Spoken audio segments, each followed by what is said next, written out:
All right, Shalom. For the phones, we give our praise, glory, and honor to Yahweh Shem Shai, Shem Hawakakodak Bakatham.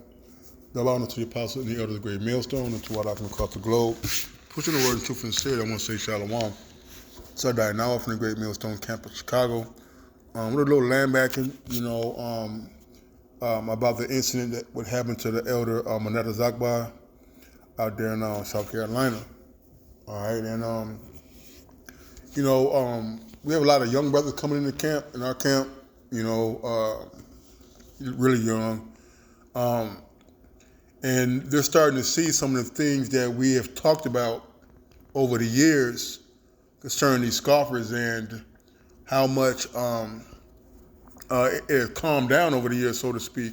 When I first came in, 10, 12 years ago, we was on with State Van Buren. Back then, we got the name from the elders in New York as a Wild Bunch, because every Saturday, man, you would have people, who would come up and, just cause a whole bunch of ruckus, man. And, we were taking off our garments and ready to hook them, every week, And we've gotten to our share of fights. We've gotten to our share of scuffles with various people. But as we grew older and more mature, in which I heard Apostle Ricard speak on that today, all right, that we have we've quelled that spirit a lot, but it comes with experience. It comes with learning how to deal with people. And to be honest, to be a man of the Lord, you have to be a people person in some regard in order to maintain order. All right, because we don't want to be. We're not brawlers. All right. We're not a bunch of tough guy badasses, although we are. You can receive it. Guys are into physical fitness. They're into the arts. They're into boxing. They're into wrestling. They're into self-defense. So we're not choir boys. But yet, with all of these training and all these physical attributes that we do have, we don't just rush into showing those skills off, so to speak. And when you have people come up to the camp and they're being hostile, they're being belligerent, they're trying to aggravate you, trying to provoke you into doing something out of character. And that's why a lot of times we tell brothers to hold their peace. All right, we tell them to, it's cool, we handle it. All right. And if we need to, we'll block them off. All right, we tell them to go down the road, but it shows that we're not in the spirit of starting fights. All right, we will end them. Put your hands on one of the brothers, it's gonna be bad news for you. All right, but the point being, we're not out here to be fighting. We're not out here to be picking fights, to be starting fights. All right. And the elder showed a very perfect example of how to disengage somebody who try to provoke you. All right, and it's just all through maturity, through experience, and it's something to be to keep in mind, especially those brothers who are out there by themselves, or they have small camps, a 2-man camp, or 3 or 4-man camp. And you have groups of people coming out the bars and just a group of young people walking around and just trying to be freaking buttheads. All right, there's a way to conduct ourselves. All right, so this is it goes perfectly too, because we got a thing at class called the Scoff Games, where we have the younger brothers get together at the camp. And the older brothers who we're watching and we're critiquing how they handle scoffers and things of that nature, and non-believers and atheists and homosexuals and all that type of deal. All right, and we scoff them. All right, and it just so happened to be the last scoff game. The elder Uriah came through there and he put his hands on the brother, and the brother kind of touched him and moved him out the way or whatever. And Elder Wright, he's very demonstrative. All right, when he's teaching, he said, "Man, get your hands up," start acting like a guy off the street would act, and kind of gave him a taste of the real world when they're out there dealing with these people, because, like I said, a lot of these brothers haven't experienced the scoffers to a degree that we have experienced with them over the years, man. All right. So I just want to give a few examples of these precepts, and Lord willing, the lessons edifying. This is Titus 1:7. For a bishop must be blameless as a steward of the Most High, not self-willed, not soon angry, not given to wine, no striker, not given to filthy lucre, man. And I've never met the other Manasseh Zakbar personally, but I love that brother. I love his lessons. I love his spirit. All right, and he handled that as a man the Lord should have, man. All right, now we don't, go out there looking for battles, go out there looking for confrontation, because when you bring out the scriptures, man, hey, that's going to be enough to rile these people's spirits up.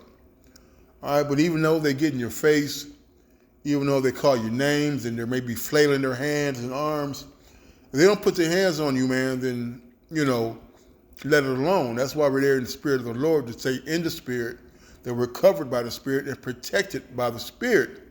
All right, and not trying to show out for the camera. As a lot of these people see that camera, then they want to turn up. All right, and that's where we come in and use some maturity about who we dealing with, man. All right, and this is not in any order. All right, this is just something through the Spirit that I wanted to address.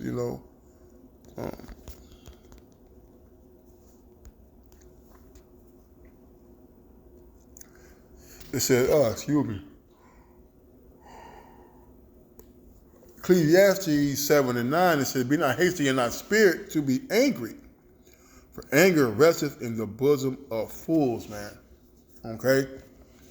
And scripture about being angry and sin not, man. We don't want to be ruled by anger, by emotion, because anger is an emotion. All right, but anger is an emotion that gets your ass in a lot of trouble. All right, and we want to be in control as much as possible when we're out there on the highways and the byways teaching the word, man. All right, we've had, and I'm gonna share something with you. We all know Elder Malcolm is, he's in the martial arts. All right, he teaches us the martial arts. All right, jiu-jitsu, I should say. And we was on State of Van Buren. And this is back when Nigger Riot was in the camp, and a lot of that stuff was because we had iniquity in the camp, getting to all those scuffles and stuff. But we got in scuffles nonetheless. Anyway, this particular day, there was a young man walking with his family and his daughter. And that's why the apostle said, don't go, when you're teaching out there, don't be singling people out. Don't be antagonizing people. Don't be shining a spotlight on people to where you could provoke them to do something to you. All right. Well, this particular day, there was a young,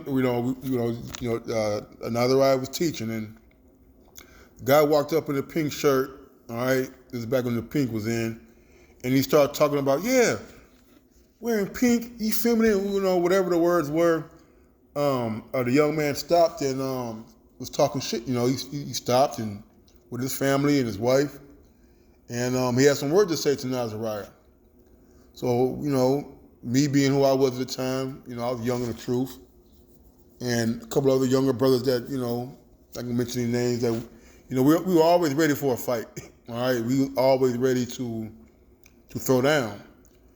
This particular guy basically said in a calm voice, he said, we could go around the corner, fat boy, and and we'll see, who all is going to be the B's and the H's, right? So me, all hot and thinking I'm tough, man, I jump in and start cussing the dude out. He looked at me and said, man, we could do this all day as far as going back and forth calling names. So whatever, the brothers the spirit had to calm down, and I put my garment back on or whatever. And he left. He took his wife and his daughter. He left. He walked down the street. He came back by himself. That right there should have set a light bulb off. But he came back by himself, and basically said like, "What was all that stuff you talking? Let's go around the corner, and whoever want to come, y'all can come." You know what I'm saying? And at that time he was like, "No, we ain't finna do nothing. We gonna, we didn't do it." Fast forward to now. This is the summertime. Now fast forward to I would say late summer, maybe early fall. All right, the guy came back, and I had no idea who he was. No idea who he was. He had a jacket on, a skull cap on, and you notice Elder Malcolm, right? Actually knew him by his name, by Elder Malcolm's jiu-jitsu name, world name, so to speak, right? And he embraced, Elder Malcolm embraced him, talked to him. They chatted up for a little bit. They smiled and were very, very cordial, right? And the young man walked off. So Pops, we call him Pops. The elder's name is Kaparia. He tapped me on the shoulder and whispered in my ear, and he said, "Do you know who that was?" I said, "Nah." He said, "That was that guy that you and Azariah got into it with." I'm like, "Oh shit, wow!" And as he was saying that, Elder Malcolm said, "Oh yeah, he's one of my fighters. I personally trained him." He said, "That's a bad dude right there." So the Lord actually spared us. Okay? But if we were letting our anger control us, yes, we would have gotten our fucking ass whooped that day, man. All right? So confrontation, all right, the Lord can give your ass up if you want to be angry and want to be a tough guy. All right? So let's not be so rash and so quick to put hands on people, man. All right? Let's go on the word anger. I just want to get a couple. I know it's going to be a lot. Some in Proverbs. Let me see. Go to Psalms 2. It's some of the Psalms. There's something, a couple of them I had in my mind, but they slipped out as I was talking. Right. Oh, shoot. Right, it says, I'm going to just go through a few of these. It says, Psalms 37:8 says, "Cease from anger and forsake wrath. Fret not thyself in any wise to do evil." All right, so we got to really be able to control our tongue, our mouths, our actions.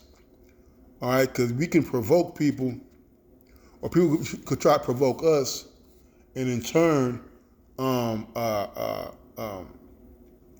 could try to get you to do something to them. All right, and most definitely, I know this firsthand. If you're the first one to hit somebody, you're going to jail. All right, so we're not out there to portray an image of some tough guys, man. We're not here to fight everybody who disagrees, everybody gets in our face. All right, we've had guns put on us. All right, there's been camps we had store owners shoot at them. All right, food thrown at us. All right, and these happen, it happened regularly, man. And we got to be able to understand that we are in the battle, we are in the battlefield. So what happens on the battlefield? Fighting happens on the battlefield.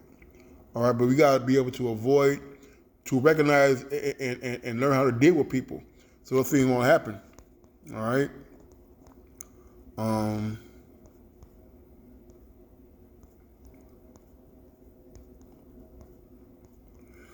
It was another one.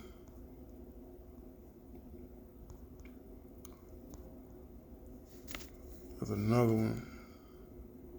Right.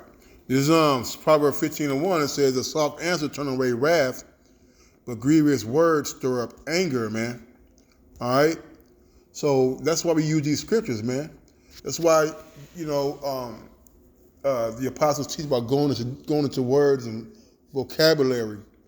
Our vocabulary should be in a sense to where we can find a plethora of words to disengage a verbal altercation. Okay?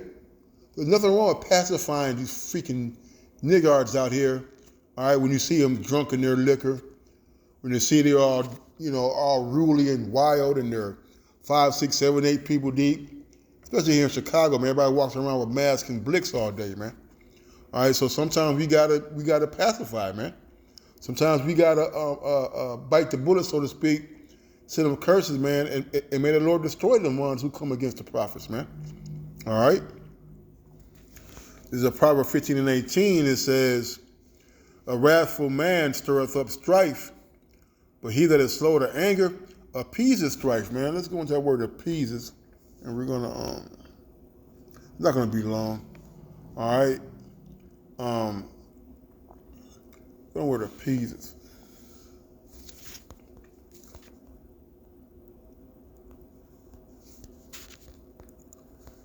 Appeasing means to be quiet, be tranquil, be at peace, be quiet, rest, lie still, be undisturbed.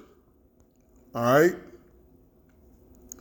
So when we're appeasing, we're keeping our cool, we're holding our peace to show quietness, display of quietness, to be silent, to pacify. See, sometimes, you gotta let these people just get it out, man, because a lot of times they're not even angry with us, man. All right? Let me see how I get back to that. Let me see if I can get here. Okay, I'll just do it again like that. Because a lot of times the people up here, they're mentally unstable. All right? They're off their meds, they're off the alcohol, they're lean, and these other drugs that these people are taking nowadays. All right, and our job is to be in the spirit and quell situations, because a lot of, because the decisions you make can affect the brotherhood, man. Here we are, we're at camp, all the brothers are there, and you start with somebody, you stomp them out, then they come back, and want to do something, man. And that has happened to us before, man. You see? All right, this is, Proverbs 16 and 32, "He that is slow to anger is better than the mighty, and he that ruleth his spirit than he that taketh a city," man. All right? It takes a real man to control your emotions, man. All right? Here we are live on YouTube. All right? And you got a 2/3 talking mess in your face and threatening you, and you got to be cool, man. All right? Some people are not able to be that calm and collected and cool in a heated situation like that. All right? And the elder had did an outstanding job, man. Because to be honest, I say we're mature and all these things like that. Who knows what would happen to him if we came to our camp like that, man? All right, we don't, we're little. Me myself, I'm really particular about people being around my brothers. All right, and how close they are. You see.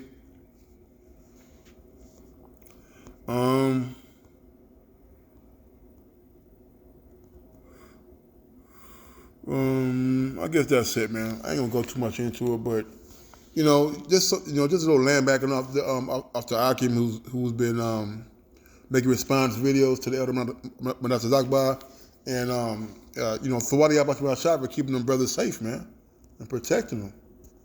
All right, so that one says Shalom.